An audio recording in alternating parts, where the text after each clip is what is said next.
বেলকুচিতে দিশারি coaching সেন্টারে পুরস্কার বিতরণী ও অভিভাবক সমাবেশ অনুষ্ঠিত হয়েছে।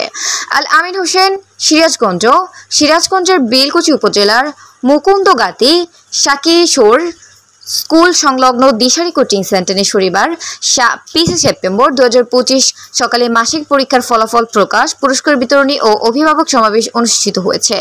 অনুষ্ঠানে ষষ্ঠ থেকে দশম শ্রেণী পর্যন্ত শিক্ষার্থীদের মাসিক পরীক্ষার ফলাফল ঘোষণা করা হয়। পাশাপাশি প্রতিটি শ্রেণীর প্রথম, দ্বিতীয় ও তৃতীয় স্থান অর্জনকারী মেধাবী শিক্ষার্থীদের হাতে পুরস্কার তুলে দেওয়া হয়। অনুষ্ঠানে সভাপতিত্ব করেন দিশারি কোচিং সেন্টারের পরিচালক আল আমিন হোসেন। প্রধান অতিথি হিসেবে ছিলেন দিশারি ল্যাবরেটরি স্কুলের পরিচালক সাইদুল ইসলাম। বিশেষ অতিথি হিসেবে উপস্থিত ছিলেন বক্তব্য রাখেন সহকারী শিক্ষক সাকিব হাসান, ইমরান ও রুকু খাতুন। এছাড়া অভিভাবকবৃন্দ ও বিপুল সংখ্যক শিক্ষার্থী উপস্থিত ছিলেন। বক্তারা বলেন, শিক্ষার্থীদের মনোবল বৃদ্ধি ও পড়াশোনার প্রতি আগ্রহ জাগিয়ে তুলতে এই ধরনের পুরস্কার বিতরণী অত্যন্ত কার্যকর ভূমিকা রাখে।